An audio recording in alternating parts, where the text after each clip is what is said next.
Welcome to the Peaceful Presence Podcast. If you find yourself dealing with constant busyness and distractions, or just feelings of being stuck and overwhelmed, you're not alone. This is your space to reconnect with God and discover the peace, purpose, and power that's within us all. Well, welcome everyone to this episode of the Peaceful Presence Podcast. And I'm so excited to introduce my guest, Kelly Harvey. Kelly's story is one of incredible triumph and inspiration. And first, we'll hear her powerful story of overcoming alcohol addiction, which is a testament to human strength and resilience. And then we'll explore how she's learned to recognize and follow God's timing by paying attention to the subtle nudges that have guided her on her new path. And so, with that, I welcome Kelly and thank you for agreeing to share your story today and being part of this community. Thank you for having me, Olivia. So maybe we could just start with you sharing, where you were, several years ago and kind of the backstory behind to where you are today. Yeah. So let's see. It was quite a journey. So to kind of wrap that up in just a short span of time, I'll try my hardest. But yeah, so I have what I can officially say. The obsession to drink and the obsession of alcohol has completely been lifted. And so I think in a lot of circumstances, I would obviously it's a daily process. Mhm. And I do still take this all one day at a time and I don't get ahead of myself. But with the amount of work I've done, it's to the point where I do feel recovered because that obsession to want to drink is just totally gone. And through the last 7 years, I'm coming up on 7 years of sobriety. My sober birth date is September 7th. So it's coming up, but just taking it one day at a time. Yeah. And the journey has been something that I love to talk about and to freely speak about and to remove the stigma of Hmm. all of it because it's extremely important for me to provide insight and hope to those struggling. Um, Yeah. I feel like there is so much stigma around all of it. And so when you asked me to come speak about my journey, I was overjoyed Mhm. because it's just if that one person hears and that one person wants to reach out and talk to me, that's one person or one life I've saved. So I think just speaking about it freely and being totally transparent about how far I've come and where I Mhm. am now is something that I live for, honestly. And as you know, I as a career do that. Um, So maybe take us back to like how long had you struggled with yeah, alcohol addiction and yeah. So the genetic side of alcoholism runs in my family on both sides. Mhm. So as a teenager, I remember my mom always saying, "Be careful, Kelly, be careful." And obviously, I did not listen because I was a teenager and I didn't really understand the severity of it. Right. I always thought that that wouldn't happen to me. I would never be like uh, somebody in our family, that was going through that at the same time. But my drinking, I could always drink more than everybody else. Mhm. Um, and I was, you know, uh, it was sort of always on my mind on the weekends when going out. I noticed that in high school, um, I would drink a lot more than everyone else and I wouldn't remember. So that's like a Yeah. huge sign. Blacking out is like, was a big kind of a moment in my life where I would wake up and everybody else would remember, but I wouldn't. And I just thought it was always because I drank too much, which obviously it was. But that was sort of the start of it. Like, Kelly, you're drinking to the point of not remembering, which is a huge sign. Right. Um, and then as I got into college, it just sort of escalated. The amount of drinking, what I was mixing with drinking. Um, and also, I think in college, it becomes very normalized. The binge drinking, the drinking at like random hours in the morning before football games, like it all just became something everybody did, and it was just very normalized in college. And I think that's where um, it started to become a serious problem. Um, Fast forward a little bit after college, I sort of kind of What got. were you going, it's a sidebar question, but what were you going to school for? Did you have a career in mind at that point in time, or was this just, following the steps of what to do? So I was following the steps of what to do. At that point, I was heading towards a communications degree. Hmm. I did 2 years at Marymount, which is up in LA. And then I transferred to University of Colorado at Boulder. Okay. Uh, that is a huge party school. And I remember my parents were very reluctant to actually like allow me to go there. And I promised them that it would be different. Um, Did your parents recognize a problem? Was there ever talks at home about it? oh yeah. Yeah. Um, there was talks about it quite frequently, more so from my mom. It Yeah. was really hard for my dad. But my mom had been through a little backstory, to get a Mhm. little deeper. My biological father, who I've actually never met, was an alcoholic, and my mom divorced him when I was 1. Mhm. My dad now, who I call dad, actually adopted me through the court system when I was 3, Mhm. and I took his last name. So he is like our saving grace. My mom and I always say that about him. Um, he's the best thing that ever happened to my mom and I. And so the alcoholism ran really, really deep around my mom because of my biological father, who actually ended up dying from alcoholism about 4 years ago. Oh, Um, okay. yeah, but I'd never met him, due to his alcoholism. Mhm. And so he actually kind of signed me over. Um, and my mom, to my current father now, um, like I said, when I was about 3. So he's really the only one that I know. His name's Malcolm. And it's funny because I worked with him, post college, and everybody always would say, "God, you're like a spitting image of your dad." And we would always look at each other and we would wink, because he's Uh, he's tall, dark hair. I have 2 brothers, that are younger than me, and we all look so much alike. So it's just funny. In actuality, like, he's in no way relation, uh, how similar, but you are our after each other. mannerisms, and I've known him. If my mom didn't tell me that I had another birth father, I would have never known. Yeah. Um, so that part of my mom bringing it up, she was way better at it than he was, because my Mhm. mom, was surrounded by it for so long prior to me even being born. Right. Um, But they let so you go to this school, so now you're in college and it's a party school yeah, I'm in and college and it's a party school, and I played soccer. I okay. broke my leg. I don't know how in depth we're going to get today, but I can tell That's you an okay. in depth story. Yeah. Uh, I broke my leg in college playing soccer, and I was had to do night school because I was in a wheelchair. Mm. So they put me into night school at Boulder, and I just slowly started like spiraling. Obviously, you're prescribed pain medication, you're drinking, you're going to night school. I was going to night school and I just got extremely depressed. Yeah. I lived with 8 girls at the time, which was amazing, but at the same time, you really start to find who your true friends are, during times like that, especially in college. And I remember, as I slowly started to get the cast off, over the months, things just got really, really bad. And I think Mhm. that injury had a huge impact on me. Actually, I ended up leaving Boulder. It was a combination of my grades and my drinking, Yeah. which was extremely hard on everyone.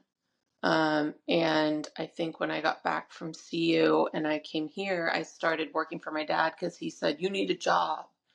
And I said, "Yeah, I do." So I started working, at the law firm as a file clerk. And I remember thinking, like, what am I doing with my life? Like what, like,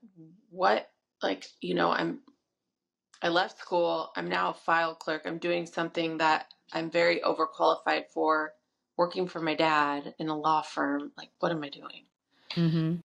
So, like 2 months into me being a file clerk, I approached my dad and I said, I think there's more out there for me than this. And he said, I agree. I ended up going to USD and getting my paralegal certificate. Um, and that wasn't just something that happened overnight, but that was about a year and a half, year-long program to get certified. And then I did that for the last 14 years of my life. And Um, so during this time while you're going to paralegal school, is alcohol still a problem for you? Yeah, well, a little backstory. So I have a 9-year-old.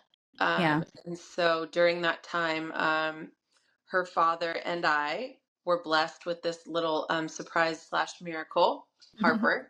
And so I was actually pregnant, going to paralegal school and working full time. Harper is like the best thing that has ever happened to me. She is, I could talk about her for way too long. But that was a nudge. So we're talking about nudges, right? We're talking about these Mhm. little things that happen to you during your life. And I think that Harper wasn't in the plan, but she was exactly what had to she's exactly what I needed and what Andrew, her dad, needed. I mean, it was that little nudge of God saying, you've been blessed with this miracle, even during all of your drinking, even during, because I was still actively drinking. Right. Uh, and I couldn't believe I had gotten pregnant. And I said, we're doing this. Like, this is a sign from God that we're meant to be parents, Andrew. And me coming from a very like strict Catholic background, this was very hard to tell my parents. Mm-hmm. I always envisioned my life with a white picket fence and a home and married and Catholic. And my husband was Catholic, and we got married at St. Vincent's where I went to grade school, And so here I am. I had left CU. I was not married, and I'm pregnant. Right. And things don't always happen as you plan it. Right. And so that was, I think, my first nudge where I said, wow, like I really need to like Get get my things life. together, Kelly. And Yeah. so I worked really hard in school up at USD, and I actually had Harper early. I ran into some medical conditions and had her um, 10 weeks prematurely. Oh, So I had to leave the USD paralegal program and have Harper. And then I actually came back and graduated, I think like 4 months after she was born. So, that's a lot. yeah, it was a lot. Mm-hmm. But I knew that I knew I loved research. I loved working, I loved the legal field, and I was really good at it. And my dad would always tell me that. And so he was surrounded by um, attorneys and paralegals for a very long time. And he said, Kelly, you have it. You gotta work towards it. So I went back and I did that. And then fast forward, a year into Harper's life was extremely hard because her dad and I, uh, we did not get married for that Mm-hmm. reason, which I remember my dad always telling me, Kel, a baby can't be the reason. Right. And at the time, that was really hard for me to understand because I didn't feel loved and I didn't feel wanted from him. And there were all these other things. And I felt very alone, 28 years old, with Harper and Andrew, not wanting to make a family out of this. But it was the best decision that he and I ever made for the Mm-hmm. situation, that we were placed in. That was another nudge to me. That was a God moment saying, Kel, like, you might want it to look this way, but your life is not looking this way, and this is how Mm-hmm. it's going to be. And so, fast forward about, uh, Harper turned 1, I think, and I started picking up drinking a lot again. Uh, Okay. I was very lonely. I wanted to date. I wanted to go out. I wanted to have mom's weekends off. I was stressed out. I was all the things of why Mm-hmm. I would start drinking again.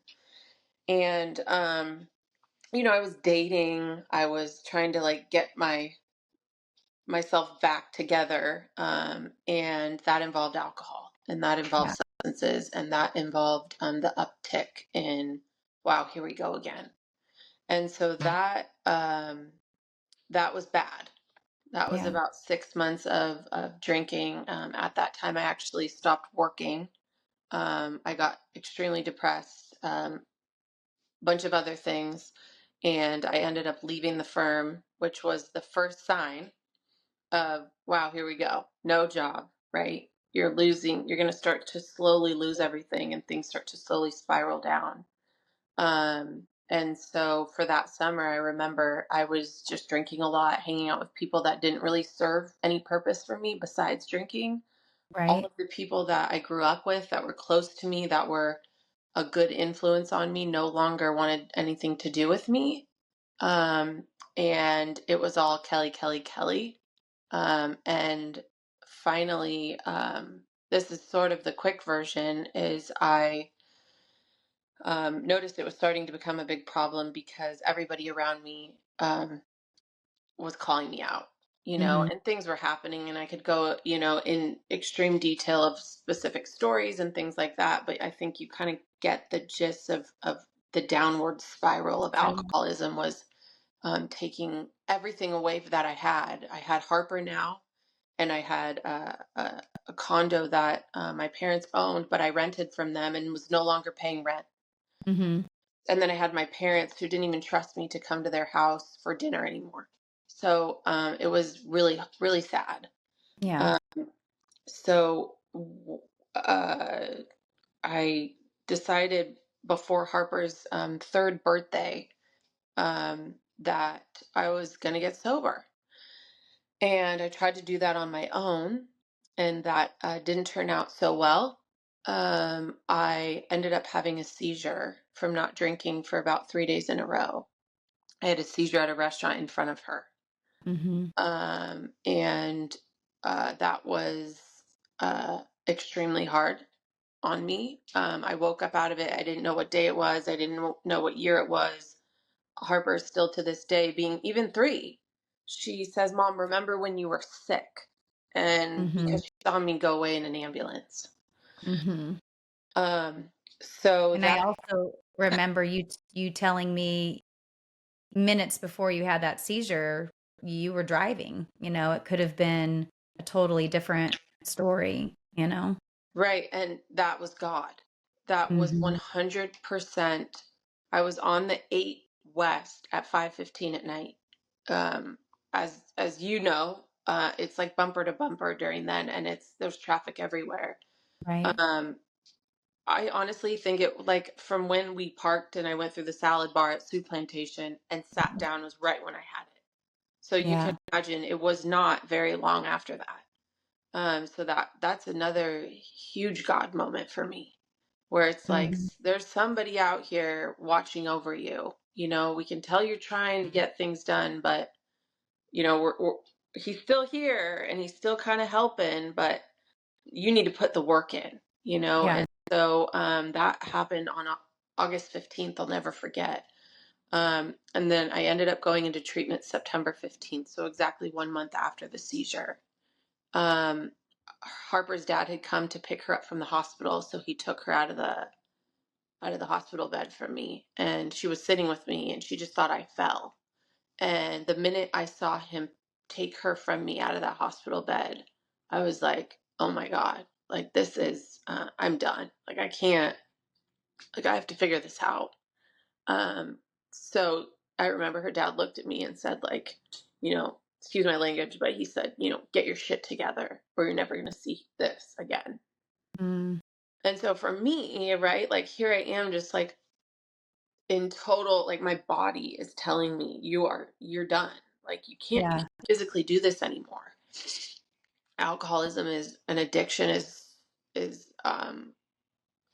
it's, I can't even describe to you like the force that it has on your mind, even when you don't want something, like that alone, Olivia, like that didn't even keep me sober for that month, Right. before I went into treatment.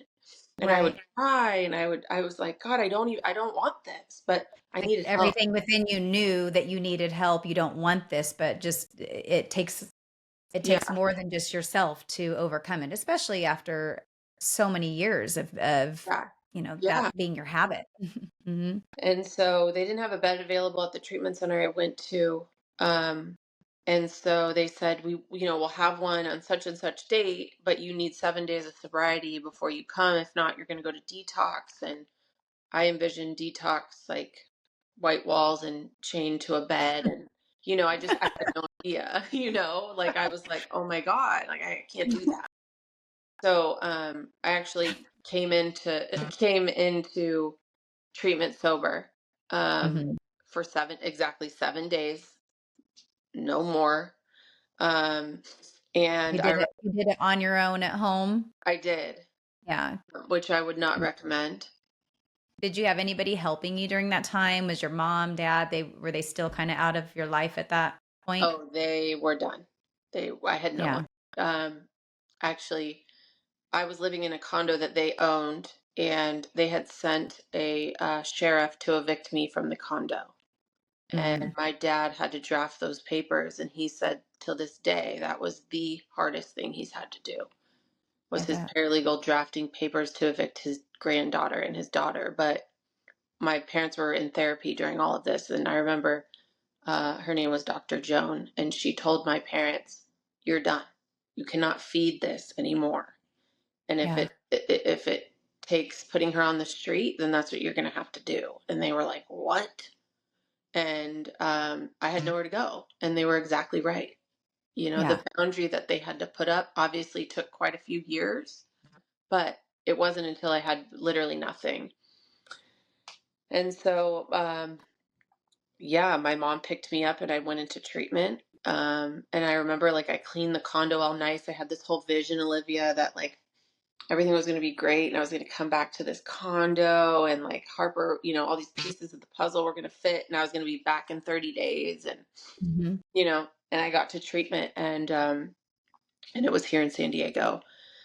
And my mom dropped me off and we were crying and Andrew, her dad, had said, "Kel, we're really proud of you. I'm going to watch Harper while you do this process and don't worry about her." So Yeah. having the support of Andrew was just phenomenal because he went from sort of being a weekend father to a 24/7. So Right. as you can imagine, that's a big change. Right. While I was in treatment, which is stressful as well. So they looked at me when I got to treatment. They said, "Oh no, this is a 90-day program," and I just lost it. Mhm. But that was a push. That was another push moment where I literally could not have done this in 30 days or whatever. Like there Yeah. is absolutely no way.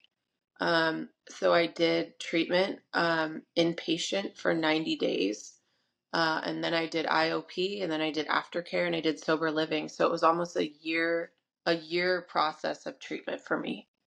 Um, And I remember one of the things that you said, which I loved, was that you had to surrender, and that was like a big, a moment for you because obviously, you were very much aware from what it sounds like of what was going on. You're proficient. To be a paralegal is not obviously yeah, easy. So you're very intelligent. And so you knew, but this was a moment where, okay, I've got to turn this over and not have Kelly be in control. yeah. Surrendering was a huge part of the process. And I feel like once I finally like shut that door to my condo, like and had my bags, and was ready to really like do this, um, that was a huge moment for me. What did Surrendering. surrendering mean? Like what did that Honestly, look just like? like listening. So listening to every single step that any advice somebody told me, any nudge that I'm feeling from God, any door that was open, reading the big book, reading the, AA, the Book of Alcoholics Anonymous, line by line, page by page, listening to somebody that had gone through the process, right? And that's why I like to speak about it because I remember when I used to sit in AA meetings and I used to go to big book meetings, like all these people would talk about their story, And I would always think like, there's no way that I'm going to have something like that to tell. Like, there's no way that I'm going to be up there, like, talking about how far I've come. Like, this is just me and this is how it's going to be, And so surrendering and listening and accepting the fact that I needed help was huge. I mean, that was a huge part of surrendering for me. Accepting the fact and wanting it. Like, personally wanting it, because at the end of the day, you cannot get sober for anybody else but yourself. And you can Yeah. say like, "Oh, I'm doing this for Harper." Like, you have to want it for yourself. And I What do you actually think that was for you? Have you reflected on that? Like obviously Harper was a big part of it, but was there something inside that made you this time want it differently than before? um I think that I was just so sick and tired of being sick and tired, honestly. Mhm. That and I felt a calling. Like, I Yeah. feel I've had these in my life, and it's like a God shot is what I call it. And Mhm. it's like being pulled in a direction that you've been so hesitant towards for so long, and just surrendering, just giving up. Like, I honestly, Olivia, I had to just give up. Yeah. And it was so, and then like about a week into treatment, my boyfriend at the time, he he went to go get my Halloween costume or something. Like, I was wanted to dress up for Halloween. We're going to some treatment center party, who knows. And he said, "Kelly, can't get into the condo." And I said, "Why?" And he said, "Well, it looks like it's being packed up. There's crates and there's." Mm. So long story short, my parents had sold the condo less than a month of me, and packed up all of my stuff, which I am now. And if my mom was sitting here, I can thank her for. But at the Mhm. time, I was enraged, right? I was like, here I am doing my stuff, and that's my stuff. And Yeah. you went through my belongings, but at the end of the day, that wasn't mine. None of that was mine. My stuff in there was mine, but the actual home was not. And Mhm. until I could get happy and healthy and provide Harper with a stable life, then we can work towards everything else around us. But for me, I just I'm just curious, what was their reasoning for selling it?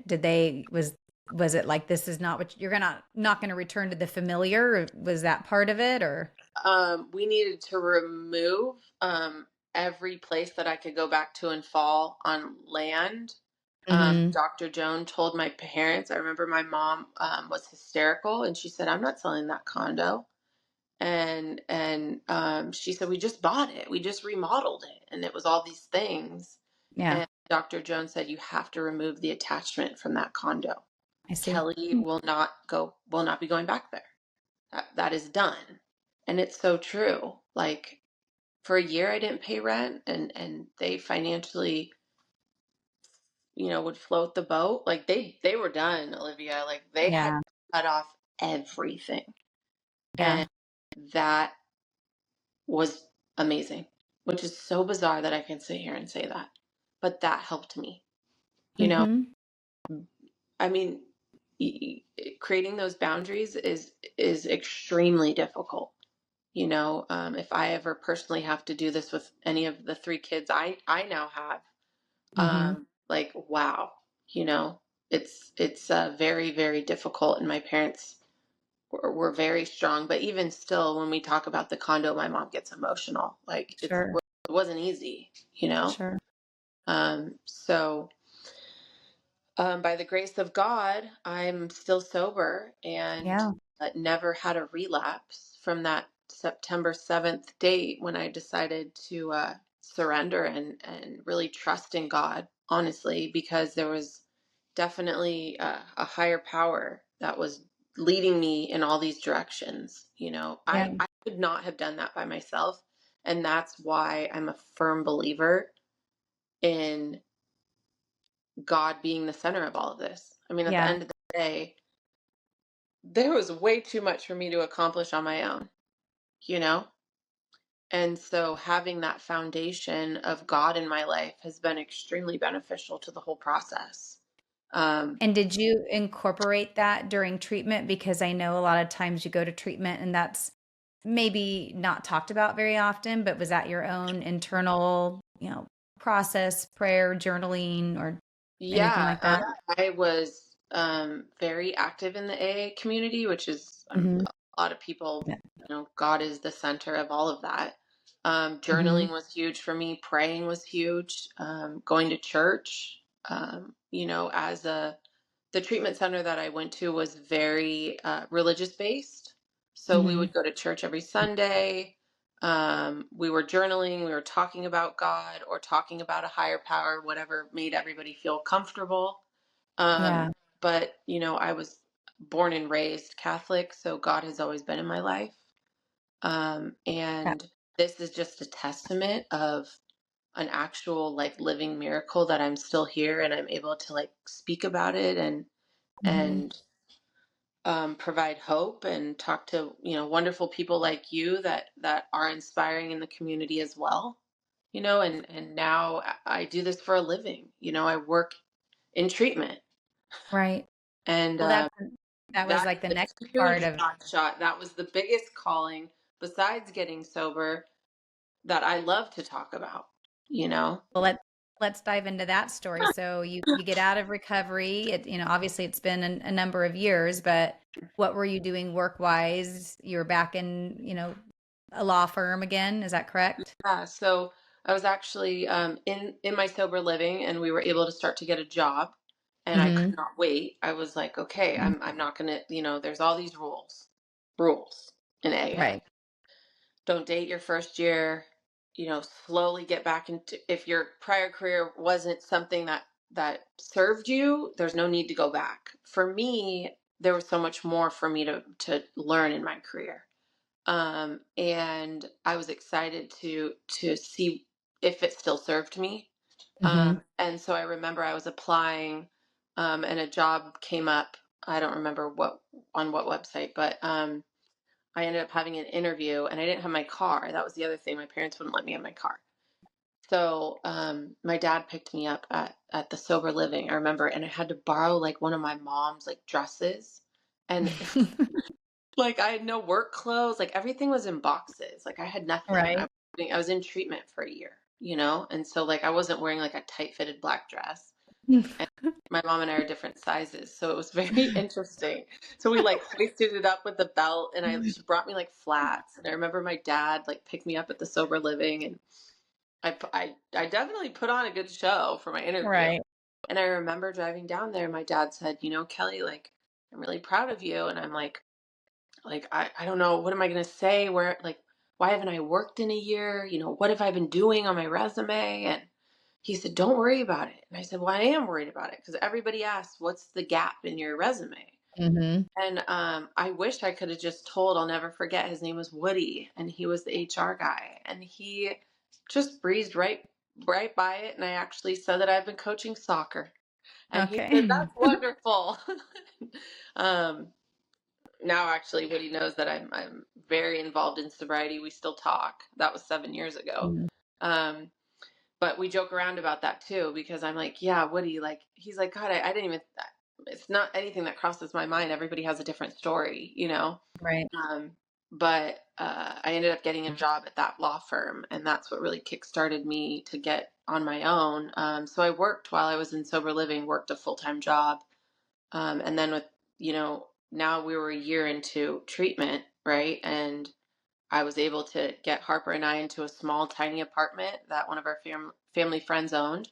She Mhm. negotiated the rent for me and gave me the opportunity. I'll never forget, my mom's best friend JoJo and said, Kel, we believe in you, and we're gonna kind of cut the rent in half, and let's see how this goes. And I was Mhm. crying, and I moved out of sober living, and I unpacked all my big fancy cute condo into a little tiny apartment, and it was the most grounding, like, amazing experience just to see Like that, I feel fresh start. yeah, that all of this is me, Mhm. like, financially this is me, the furniture is me, and this is our little apartment, and like we're gonna do great. Mhm. And I just remember Harper coming back into my life and just just feeling so happy, you know, Mm-hmm. like hearing her, in the room next door. And um, it was an amazing time. Hard, obviously, still going through a lot. You're still Right. processing all of it, but to have her, and she would come visit me in treatment. And so I would see her on the weekends and stuff, and we had a whole schedule because I couldn't go more than a week without seeing her. Of You can course. imagine the whole time I was in treatment, I had to remember Harper. Like, Harper Yeah. deserves a happy, healthy mom. You're here for you're here for her and you. And like the I just had like there's so many days I wanted to walk out. I mean, it's tough. You're processing, you're in groups all day long. You're in treatment Mhm. all day long. It's hard. It's Yeah. very heavy. And so I just had to keep remembering that sweet little Harper. Mm-hmm. And so it's yeah, been a journey coming up on 7 years. And I'm now married to a wonderful man that I met, and he's absolutely amazing and accepted me for how far I've come and having Harper. And you know Having um more children. we just had twins, identical twin boys we were blessed with, which was a huge God moment. Mm-hmm. Never in my life did I think that my body could create two identical humans, healthy humans. My first pregnancy with Harper, as you can imagine, was nothing like that. So Right. God gave me another chance, and He said, Kelly, you got this. And not only do you have this, but I'm giving A you double two. portion. And not only are there two, they're going to be identical, and they're going to be boys. Um, Oh, and so that was a huge blessing. Like, talk about the blessings, the blessings of sobriety and the blessings from God. And if you don't, I don't know. I just don't understand how I could not have done any of that without God. yeah. All of these things, being so continuous sobriety for 7 years and married to a wonderful man. And I have three beautiful kids, and um, my family's back. My friends are back. Mm-hmm. All of my high school friends. And I now openly speak about my journey, which is something I never, ever talked about. So you Yeah. really Remember get, in the beginning where yeah, you would see people and you're like, I could never do that, and here you yeah, are. But I, that was the other part. You said you were in your law firm at one point and you thought like, okay, you were ready for something more. mhm, And which so you made a total change in your career yes. to do what you're doing now and help others. Do you want to touch on that moment and how you kind of Yeah. were nudged?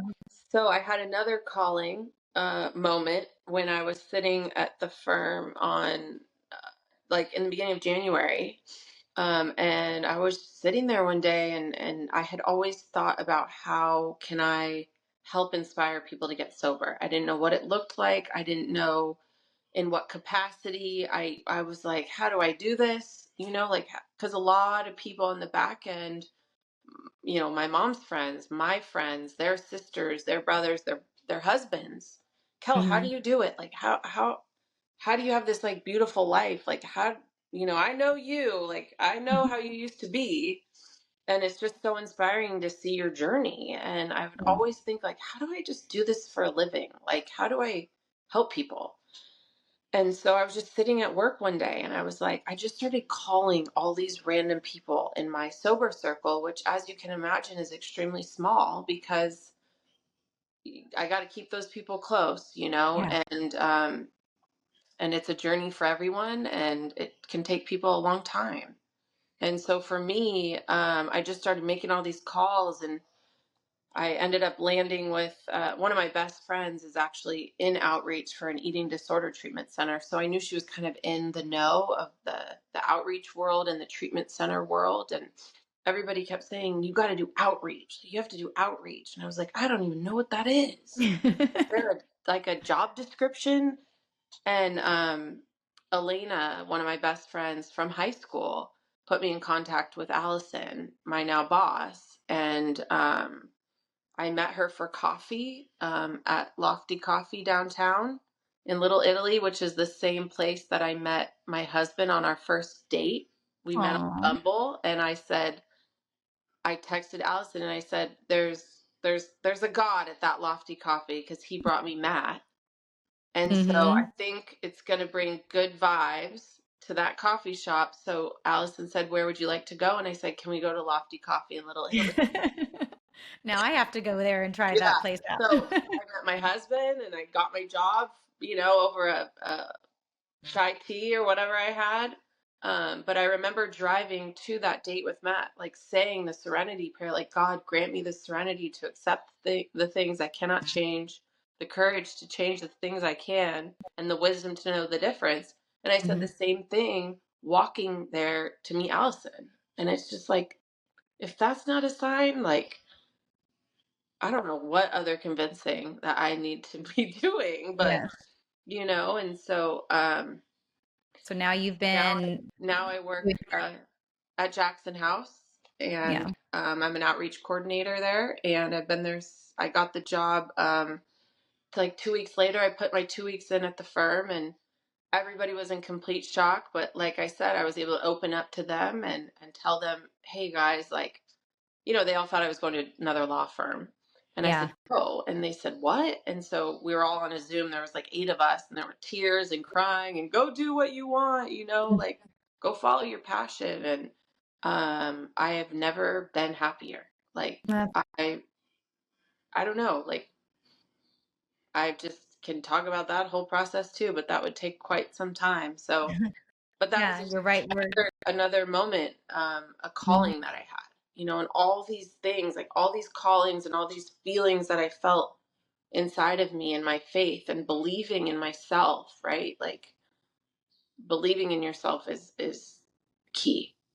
And I not think, and not just that, but you followed through, like yeah, when you feel that little stir inside of you and it's one thing to think about it. It's another thing to actually pick up that phone and call your, support circle and just follow that nudge where it takes you. So, um, I think just following the steps, no matter what they were, whether it was through recovery or now onto the job of your calling, at least right. where you are now is not only listening but following through. And if I can ask you one other question, just in case anybody's listening that might be struggling themselves or know somebody, Of course.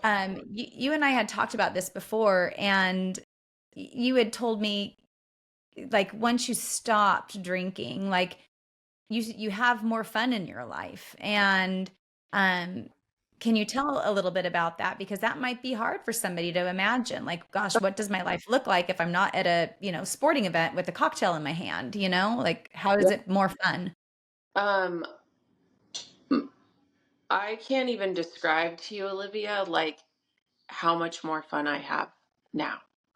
Um, I'm not going to sugarcoat it though. That first year was extremely difficult Hmm. because your whole life you realize there's alcohol everywhere. I Yeah. mean, it is in everything that everyone does. It is social. It, it's everywhere. It's on billboards. It's in your face. It's on the radio. It's in everything you do. And for me, I realized I associated every single thing that I did with alcohol. So a Padres game, a brunch, all these things, Yeah. which a picnic, going to dinner, like everything. Right. And I think, my life has, like, to not wake up hungover, to not have that thought of like, God, did I do that last night? The health, my body, I mean, I carried identical twin boys to week 38. That is a true sign of what alcohol, once you remove that from your body, what you're capable of doing. Hmm. I was drinking and I was pregnant and I had heartburn at week 30, Right. weighing 2 pounds, 10 ounces. That that is a huge sign health wise, the impact alcohol has on your body. And for me, I think what I really dove deep into is surrounding myself with people that respected my sobriety, with people that understood how far I've come, and that really wanted to lift me up during that time, you know? Yeah. So it's really about surrounding yourself with people too in early stages of sobriety that respect you and support you through that, you know? Like, I'm not going to go to a Padre game and hopefully the people I'm with aren't going to be ripping shots and downing beers next to me, you know? Right. And you just sort of figure out your circle, and then life becomes so much better. It is so Yeah. much better for me, and it's happy, and I don't have regrets, and I'm able to provide my 3 children with, I'm not A so happy, irritable, healthy mom. happy, healthy mom, Yeah. you know. And As you Harper said. is very in tune with my sobriety and tells everybody and their mother that my mom's sober, you Yeah. know. Um, so, but it can be definitely difficult at the beginning, for sure. Sure. Yeah. Listening to your intuition and surrounding yourself with people. And I dove deep into San Diego Recovery Women's Group, which is a group that meets once a month, and we do mimosa free brunch. And you just sort of started to surround yourself with your people, you know, Right. and you Right. realize there's so many fun activities in San Diego that don't involve booze. And there's so many fun things to do that don't require you to drink. And once you Right. kind of hanging out with those people, you really start to realize the people that serve you in your life, Mhm. you know. And I think it also said it's more meaningful conversations and connections and, Yeah. because you're probably all there, Oh, you're all there. through And heart like, to heart. yeah, and I'm remembering everything, which is like such a cool Mhm. concept. I mean, it might sound silly to say, but the majority of my drinking, like, I didn't remember, Yeah. at a certain point. And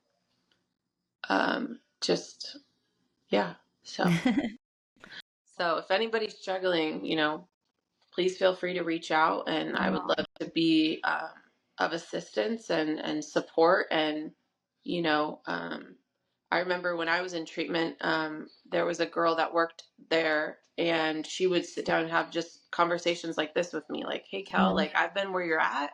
I have 2 kids. Like, you're going to get out of here. But at the same time, like, you really need to work on yourself. You have to take Right. it seriously." And it was those little conversations that I've had throughout the 7 years or 10 years, that have really stuck with me. And so that's why I think it's so important to get on here and share, get very deep and share my story, Well, because there's even a scripture about, overcoming through their testimonies. And so I think testimonies are so, so important because just like you had said, you experienced this and now you're doing it for other people. You see somebody else that did it and then you think, okay, maybe I can do it too. right. And it just gives you that hope. And that's where it starts too. Yeah, Yeah. exactly. Because it seems Well, like a far stretch when you're deep in your disease. So, I'm sure. but Well, here I we are. won't keep you too much longer. I feel bad. I appreciate, your time and not just your time, but your willingness to be so so candid and raw and explaining what you went through and just, your story and where you are now and tying that all into listening to that little voice inside and following through with it. And yeah, I appreciate your time and what you're doing now to help Yeah, many people. thank So. you, Olivia. Thanks for having me. Absolutely. Well, thank you everyone for tuning in today. And remember, if you like what you hear and you want to hear more uplifting content, please like, share, and subscribe. Have a great day, everyone. Thank you. Thank you. Thank you for joining me on today's episode. I hope you found it meaningful and insightful. Please remember to subscribe, like, and share to be notified of more positive content and inspiring stories. And until the next episode of the Peaceful Presence podcast, may you find ways to reconnect within and with God and develop your own peaceful presence in your everyday life.